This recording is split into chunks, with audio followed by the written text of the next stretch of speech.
did it, you guys. I got my hands on These Twisted Bonds, and I couldn't help myself. As soon as I got it home, I started reading it. I'm on chapter 9.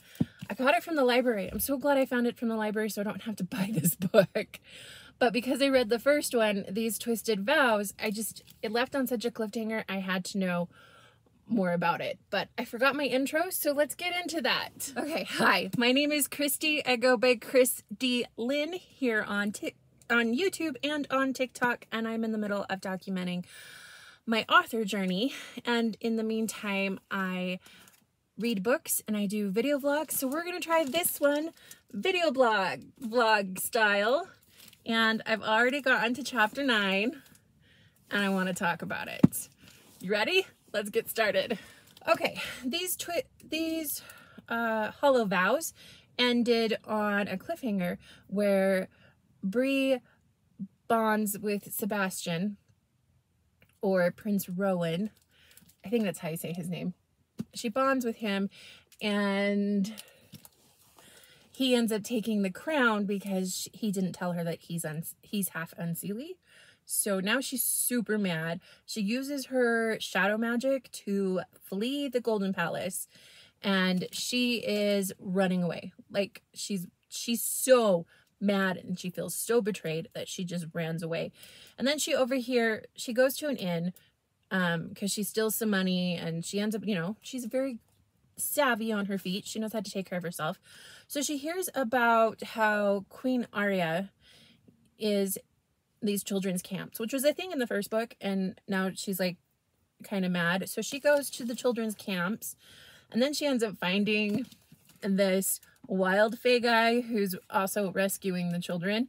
And she uses her power, like really uses her power. And in one moment, the guy's like, I like you. And they save the children. They get him to the wild fae safely. And then she finds out that the wild fae guy that she ends up running into is the king of the wild fae, which we knew about from book 1. But what is his name? Misha? I think that's how I'm saying it right. So he ends up letting her stay in his palace, and they become friends. She's not sure if she wants to trust him because she's been manipulated by Finn, definitely manipulated by Sebastian. And she's like, he wants something from me. I don't know if I can trust him. But she kind of they have good conversations because he's charming and pleasing and nice to be around. So they have good conversations, and then it's just kind of like world building, and she's learning a little bit more of what she didn't know and what people couldn't tell her, because she did break the curse by killing Finn and Sebastian's uncle, who wanted to usurp the throne. And when she found out she was the crown kind of thing, she did end up killing the uncle, so she broke the curse that the Unseelie were under. So now they don't have to, when they use their magic trade for life stuff. Anyway, it's a thing. Then she kind of finds out that because, I keep saying his name Orbian, but I don't know if that's right. It's Finn and Sebastian's father. He gave Bree the crown. But now, because she bonded with Sebastian, Sebastian has the crown. Thing is, Bree still has all the powers of the Unseelie king. And because Sebastian did go to the Unseelie throne, the throne of shadows, I think that's what they call it, and it didn't want him. It almost killed him. So I'm kind of thinking that because in the first book, when she sat on the throne, that's when the throne accepted her as the new queen. And that's why she got to keep her powers when the change happened. And because Sebastian's bonded with her, that's how he got the crown, by tricking her. Now, Sebastian had a plan. He kept this whole thing from his mother because his mother sent him to go look for the crown. And once he found the crown, he didn't tell her that he found it. And yeah, so the queen is evil. She wants something. There's another world building layer because the first book, the story's layered upon layered upon layered. There's a Queen Mag, which I think has King Arthurian vibes. At least that's the way I'm feeling it. Queen Mag was queen of the fairy. I think she's queen of both sides. I could be wrong. I probably need to read more. But the Seelie killed off all of her line. Like, everybody's dead. I have a suspicion that Bree is actually from that line, that they didn't really kill off everyone. And then Orbian, the king, when he gave her the crown, knew that and knew she could, like, she's the chosen one and could save everybody. So that's why he gave her the crown in the first place. This is just a prediction. I don't know if it's going to come true, but I'm excited to find out. So far, this book's a little more slower pace than the first book, and we're kind of like drip-fed information, which I prefer it more. I'm really enjoying this book more than the first book, because the first book, it was like page turners. Something after something happened, and it was layered upon layered upon layered, and I kind of wish the first 8 chapters was its own book. But in this case, we get a chance to slow down. We get a chance to learn about the world, and then we get a chance to just be in it, and that was kind of nice. So what we're finding out is that Arya, Sebastian's mother, she is using the Unseelie children to mine for these fire gems that gives her power so she can extend her life. Because she became queen, like, there's a suspicion that she killed her parents to become queen because she's greedy for power. And there's rules to this. So she broke the rules. So now her life is like, she's dying. She's immortal, but yeah, she's dying. But because she's keeping secrets from everybody, they don't really know if that's true or not. So, but she's using these children in these work camps to mine for these fire gems to extend her life, because they like anyway, they extend fae magic. So she's been catching all these, and you can use them to make potions, like the potion Sebastian gave her, which was like the life-giving potion or something. And so Arya's using these potions because the curse is broken now. She's using these potions to suppress the children's fae magic. And it's painful and it's awful, and these poor kids are getting tortured. So Misha and his wife, I can't remember his wife's name, but it's the king and queen of the wild fae. They have refugee camps for these children, and the queen is an empath, so she's able to like help these kids the best they can. And they show her the refugee camp, and they meet, and Bree gets to meet the kids. Oh, it's okay. There we go. The queen from before that I think Bree might be, I just found it in here, so I'm jumping a little bit, is Queen Mab. It's Queen Mab. There we go. But okay, so let's go back. So she goes to these refugee camps, and then Bree ends up finding out that she can feel, like, she's a little bit of an empath. She can feel the Unseelie's fear and stuff, and she's like, it's in the air. I can almost taste it. She can feel their fear, their hope, their joy, because now that they're safe in the wild fae, they feel safe, but yet they're also, you know, traumatized from what this Golden Queen has been doing to these kids. So Bree is now convinced that the Golden Queen needs to be stopped, and since she's bonded with Sebastian, what she does is she uses her kind of like connection with this goblin, which kind of acts like house elves, but not house elves. It's kind of like a unique thing within this book. And he teleports her to Sebastian, who is now in the Unseelie Palace because he's trying to get the throne. He's trying to, like, you know, he has interesting motives, but the way he went about it is wrong. And Finn and Sebastian had a whole conversation about it, and we saw that through, it was a thing. Finn, oh, by the way, Finn is sick, so we got to figure out that, which I think finding Bree might help him.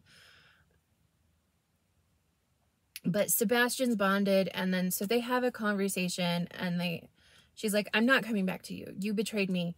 I'm not coming back, so don't even try thinking about it. And he's trying to be like, I do really love you. Like, I genuinely love you. And he's like, I'm worried what my mom's going to do if she finds out you have these powers. And then she's like, fine. If you love me, end the camps. End these work camps. And he's like, fine, done. I will prove that to you. And then she disappears and leaves him. And that's where I kind of left off. And she's back at the Wild Fae in Misha's palace, where she's kind of safe and taken care of. She's really mad at Sebastian because now that she's Fae, she can't go visit her sister ever. And that's really kind of like, she feels like she's lost everything and it wasn't in her control. So she's like, yeah, Sebastian is not somebody we want to be around. I'm interested to see what happens because they're unseelie. They can go into people's dreams. And Finn's been trying to communicate with her, but she just will not have it. She will not have it. She shuts him out before he even tries. But because she's bonded with Sebastian, he can get a little bit foot in the door, and then she shuts him out. So that's what we're going with. I really like Brie as a character. She's fun. She's sassy. She's very assertive. And like, I'm totally on her side with this. So this is a duology. I'm pretty sure this book's not going to end on a cliffhanger, but I think that's as far as I got. And then we'll talk about more later. Okay, so I got to chapter 17. I read so much of this book last night because I get foot pain and I had a flare up last night. So it was a thing I dealt with. So I read a book to distract myself and I couldn't put it down. I am so enjoying this book so much more than the first one. The first one, it was like action packed. So much stuff was happening in one.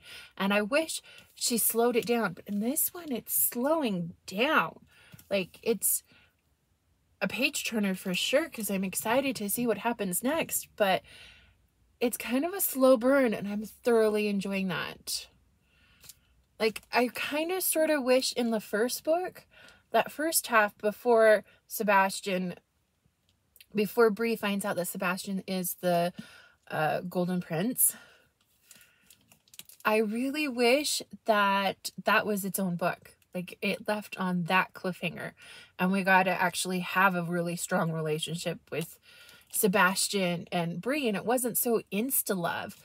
But kind of like it was with the second book in Finn. Because I think Finn and Bree have more of an organic relationship. And I kind of want them together more than I want her and Sebastian together. But that was my thoughts. Actually, honestly, now that we've met Misha, I love him so much. I wouldn't be mad if she picked him. So, but honestly, I think Misha and Bree are more of like a platonic, a friend, like he's the best friend and they all both know it kind of thing. And that's okay to have. You can have meaningful, genuine relationships without it being romantic. That's a thing. Okay. And I like that. I like that between her and Misha.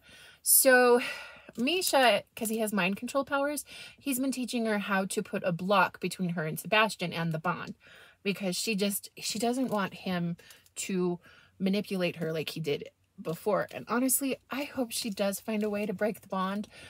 Because what Sebastian did from the very beginning, like, it's always been insta-love between them. And I kind of wish we could watch them fall in love, because I don't want her to be with Sebastian. I just don't. I feel like he's the bad guy in this whole situation. And everything he does is manipulates her. He doesn't really want her. He wants what she means to the kingdom. But then there's Finn. And yeah, sure, Finn kind of wants what Sebastian wants for similar reasons. But I think he genuinely does care for, and we got to see their romance kind of blossom in the last book. So I wish we saw that with Sebastian. I think we're missing that little detail, because from the moment we meet Sebastian and her, it was insta-love. And I think we're missing the moment they actually did fall in love. But that's why I'm rooting for Finn. Totally why I'm rooting for Finn. But okay. So for the majority of this first part of the book, she's been bonding with Misha, and he's been teaching her how to control her magic. Not control her magic, to use her mind to block Sebastian because of the bond. And then she finds out that the unseelie children, because Misha, I'm pretty sure that's how you say his name. Misha and his wife have been taking care of the unseelie children that Queen Arya has been using for her camps to get the Firestones. So they go to the camps, and she's been helping out there at the camps. Okay, so we're going to fast forward a little bit. Fast forward, because this book is a more slow burn than the first book. And I really love this one. I love it so much. So she spends a lot of time in the Wild Fae and the palace, you know, taking care of the kids at the refugee camps, because she feels needed and she likes, it's rewarding for her to help them out. But something they found out is that the children are getting sick, and then they fall into this sleep, and it's concerning. So Finn and his gang, I don't know what this is Finn. I think this is Finn, and then this is Sebastian. Hence why she has a knife between them and holding her hand between these two. So we're going to talk about Finn. I think this is Finn. Yeah, Sebastian's blonde hair. Finn has dark hair. So Finn, because he's allies with the Wild Fae, he's going to have a meeting with Misha. And Misha tells her before it even happens, unlike these Fae brothers, it probably would have just, like, not said anything. But he tells her and invites her into the meeting and gives her the choice. And so she goes into the meeting, and Finn is a little surprised to see her, and shenanigans happen. So they're doing a lot of talking about what's Arya's plans, what's Sebastian's plans, and how to make this work. And then they mention the kids, and the kids getting sick. And Finn, like, perks up, and he's like, what? And then they said, oh, I've seen this before. When my father was trapped in the mortal realm, I've seen this before. The kids falling into a forever sleep is a sign of a dying court. And he's like, we have to get them back to our lands. They'll do better, and they'll thrive better on unseelie land versus the wild land. So Misha's on board with this, because he's like, oh, well, that sounds urgent. So they make plans to move the children to the unseelie courts.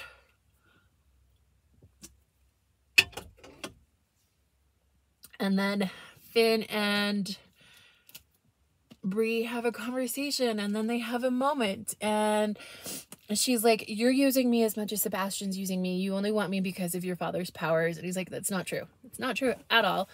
And then he kisses her. He kisses her. So there's a moment in the first book when she's drugged and trying to tempt him, and he's trying to, like, be a good person, but he bites her neck. And in this book, he kisses the spot where he bit her before. I mean, of course, it's all healed now, but it's very a sensational moment. And it reads a lot like these fated mate romance books. Yes, I read so many fated mate romance books. It's a trope I like and I don't like. It's like a guilty pleasure, guys. Let's just run with it. But there's a thing that they do is where they, like, bite their partner, and it's supposed to be like a romantic moment, and it's supposed to mean, like, you're mine and I'm never gonna let you go, in a very romantic, fierce, protecting way, not something that's, like, creepy. And that's the appeal. It feels creepy, but it's not creepy. Does that make sense?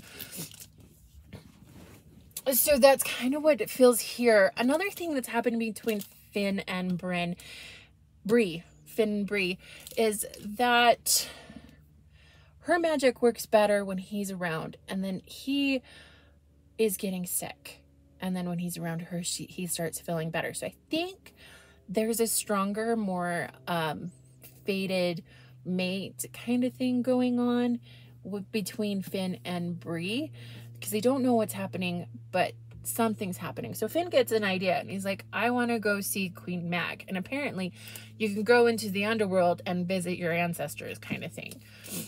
So they're gonna go meet with a high priestess to go and do that, but Finn wants to take the bond from Sebastian and Bree and kind of put it onto himself temporarily so that he can keep secrets from Sebastian.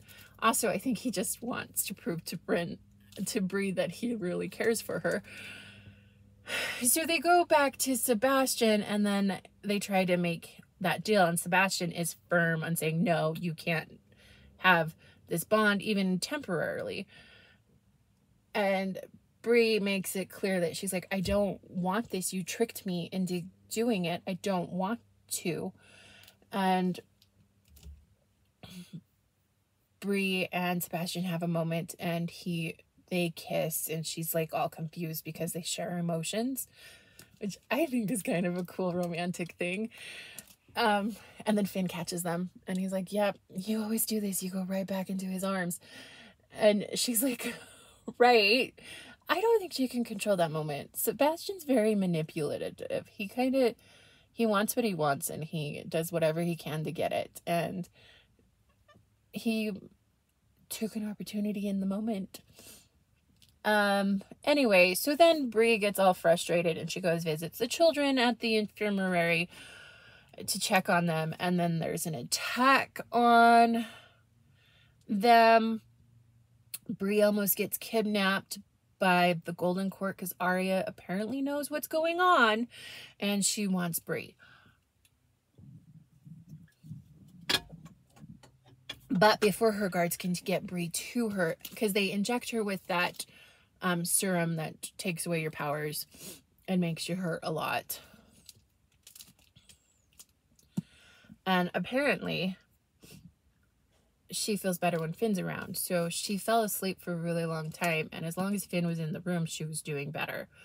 And then that's when Finn mentions, like, I'm getting sick.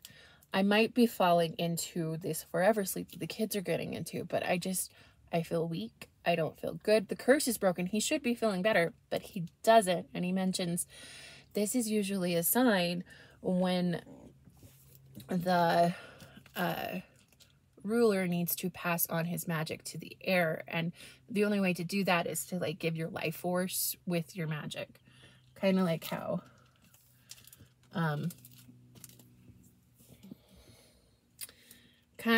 how Finn's father saved Bree's life by doing that. Anyway, so he's saying, I'm sick, I don't know what's happening. And so they really need to go see this high priestess to figure things out. He's like, I'm going to go, and I think you should stay here. And she's like, no, I want to go with you. So currently, I need to figure out what they're going to do with the bond, because I think it would be awesome shenanigans if she was able to have the bond with Finn and see where that leads, so that she can actually make a choice of which guy she wants. But maybe she's never going to give up the bond with Sebastian. I don't know what's going to happen. I do want her to be with Finn. I think there's something more going on there, and I'm interested to see how this all plays out. Okay, so we'll go from there. Hi guys. So another day, another moment. I read another chapter, but so Sebastian and Bree have a moment, and this whole time I've been so mad at Sebastian, but he did find her, he did save her, he did tell his Finn to because Finn and Bree's powers are connected, and he realized that. Everybody realized that. She does better when he's around. And so for her sake, he had Finn take care of her while she was healing after her attack. And so he's there trying to weasel his way into her heart. And there's a moment in the conversation when he's like, okay, now it's time to move you into my room. And Bree says, we probably shouldn't share a room, Bash. I bite the inside of my cheek, then force myself to meet his eyes. I want us to work together. I want us to be friends, but I can't offer anything beyond that.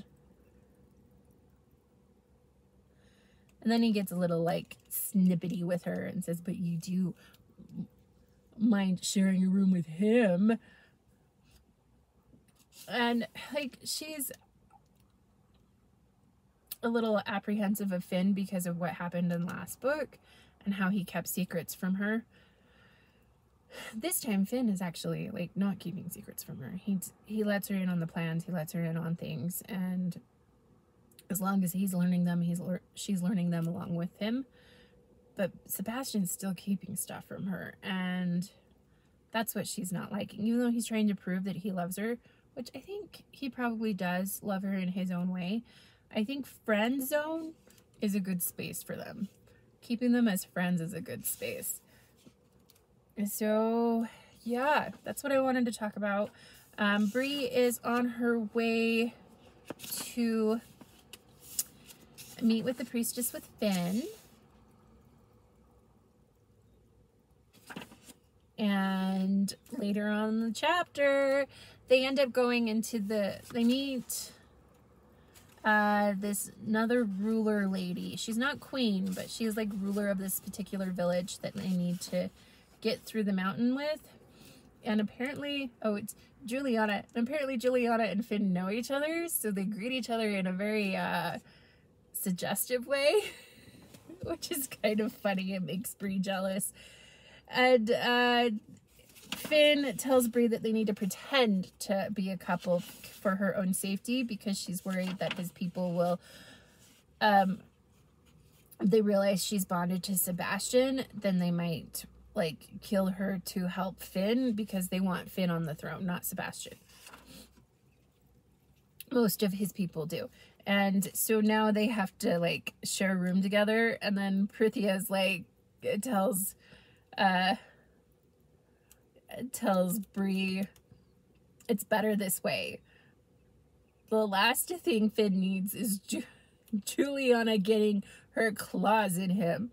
With you in his room, he'll forget she exists.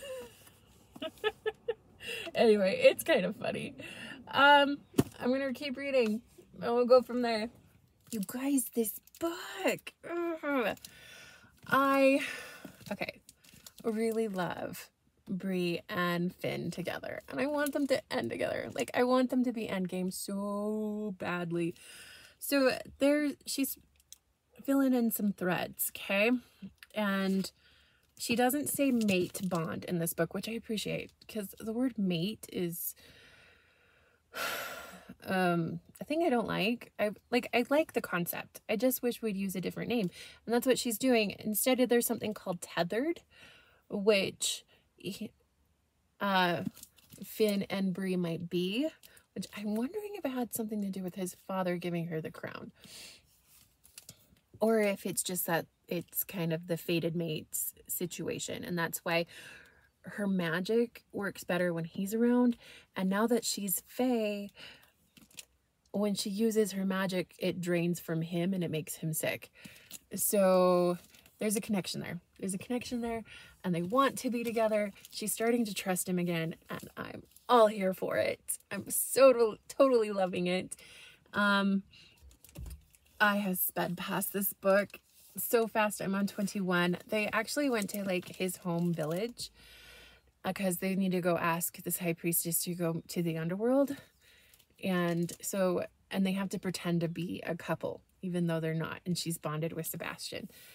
She told Sebastian that she just wants to be his friend. And I think that's opening up the fact that she can be with Finn. And I like it that way. Sebastian deceived her too many times, and I'm not on Sebastian's side. I'm on Finn's side. But I think the book wants you to be on Finn's side. And I'm okay with that.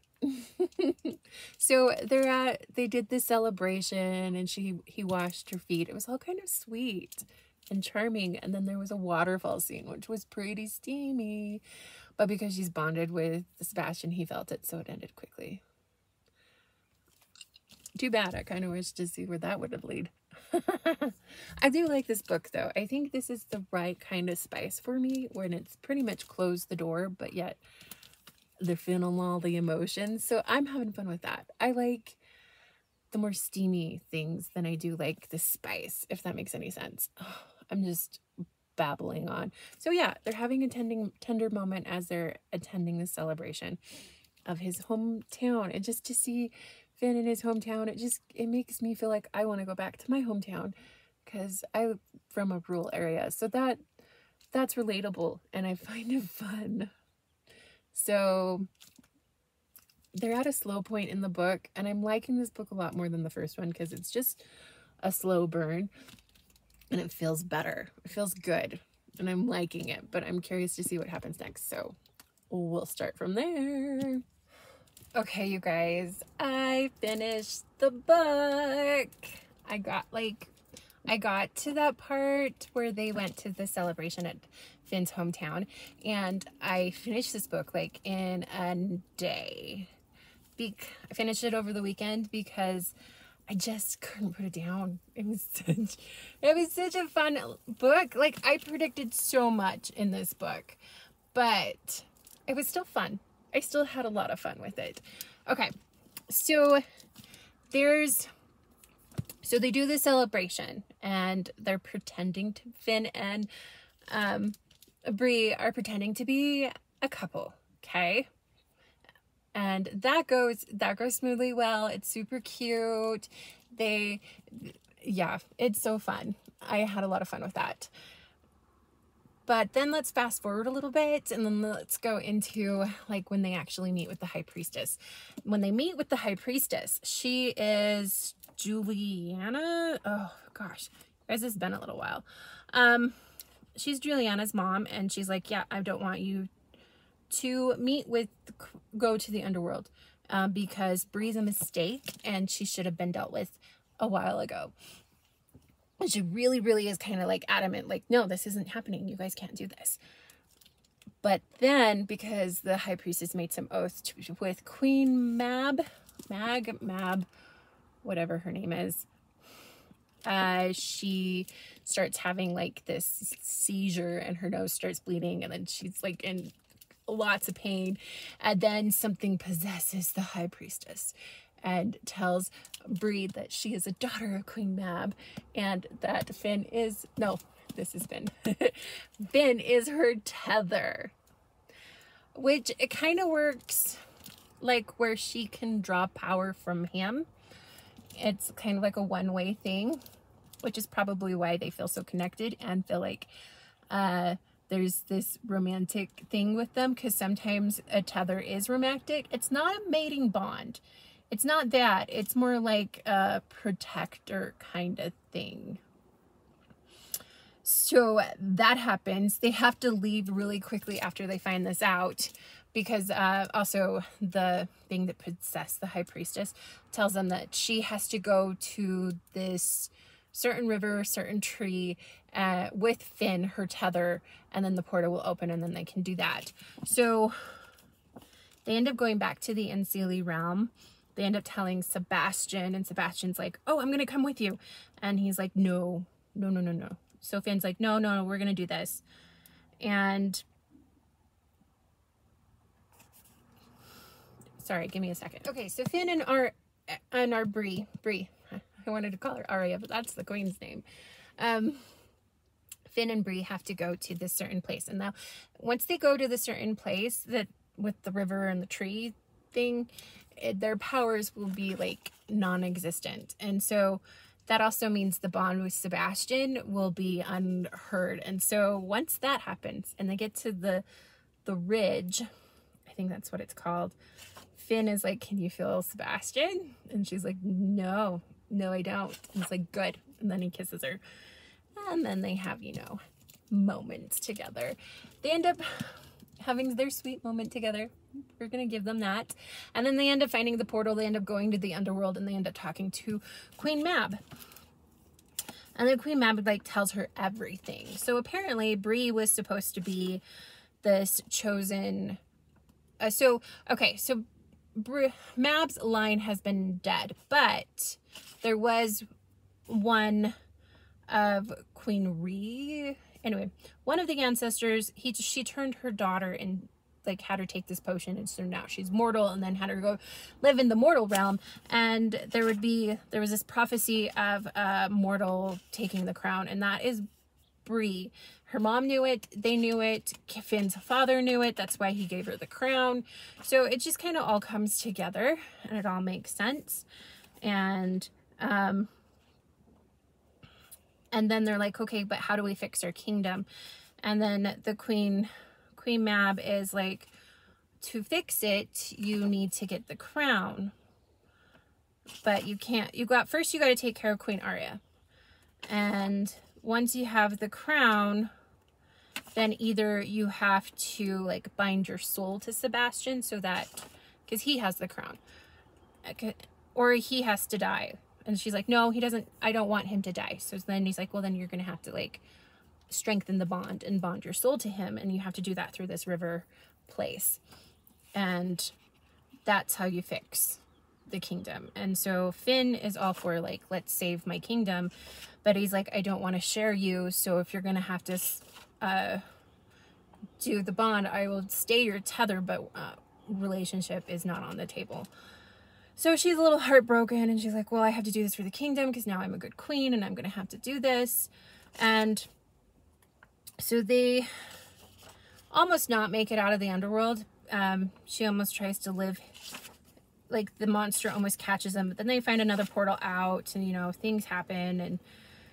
And Sebastian kind of realizes that they're all, when Sebastian comes back for them, realize, oh yeah, they're in a relationship. So he's not too happy about that. And then stuff happens. Yeah, and then Arya, the queen, so they're about ready to go to the river to save the kingdom, right? Because she talks to Sebastian. Sebastian's on board with bonding with his soul. He feels like they can give a second chance, and she's like, no, this is the end for us. We're not gonna have a relationship, but I'm doing this for the kingdom. And he's like, fine, I'll do this too. But on the way there, they get captured by his mom, and his mom tells drugs them with that stuff that takes away your powers. And his mom says, I knew you found the crown, so this whole thing was a test and you failed because you've been lying to me this whole time, but I knew you were lying. So yeah, so now she's going to not kill them, but like drug them and then put them in these 2 coffins so that she can take their power but keep them alive eternally. It's really, really weird. So Bree, for 10 days they were in this and they were dragged. Oh, and then Arya has Bree's sister Jess from the first book, and she's gonna like spill her blood in the river like they did with Queen Mab. It's a thing. You're gonna have to read the book. It's like one of those layered issues. But basically, Arya's gonna kill the sister so that she can become queen for both courts. So she locks them in the tomb for like 2 days, and not 2 days, 10 days. And then Arya ends up using her power, her shadow power. It comes out, and then she ends up killing Queen Arya with her shadow power. And then once Queen Arya is done, her power transfers to Sebastian. So now he has the whole power stuff. And yeah, so now that, but because he also has the crown to the Unseelie world, and then he has the rightful heir powers to this Seelie kingdom, he can't have both. So they have to do this sealing bond thing. So they end up going to the river, and they end up doing that. Finn is like heartbroken because he's like, I'll be your tether, but I'm not going to be in a relationship if you're going to like have your soul connected to Sebastian. And she's like, my heart aches for this. I don't want this happening, but they have to do it anyway. So when they go in to it, Sebastian's like, wait, because they have Sebastian and Ariana have a moment together. And she's like, wait. Sebastian's like, wait a minute. wait a minute. And then he tells her about this fire gem that he gave her from the very beginning. It's not a fire gem, it's a blood ruby or something like that. And it basically will it will turn yourself mortal. So he uses it. Sebastian gives this whole speech to Bree, and he uses it to become mortal. So he becomes mortal. So that's how he was able to pass the crown to Bree, was by using this this gem.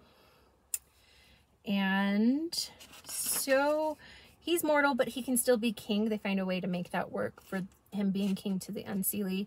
And then she gets crowned king to the Seelie. So that works out. And then Bree becomes queen of the Unseelie court, and she ends up marrying Finn. And then they do the bonding thing. So he's her tether, and it only works one way. But when they're bonded, it will work both ways. So they do that so that they can both be equals, and they rule the Unseelie kingdom and happily ever after. I think it kind of ended on I like the way it ended. I do wish that we had more of a concluding ending for Sebastian. But yeah, you know what? I was hating on Sebastian this whole time because of what he did in the first book. But he sure did redeem himself in the end, so that's all happy. I do like the way it ends. She ends up with Finn. That's fun and sweet. I love this book. I had so much fun with it, and I highly recommend you reading it.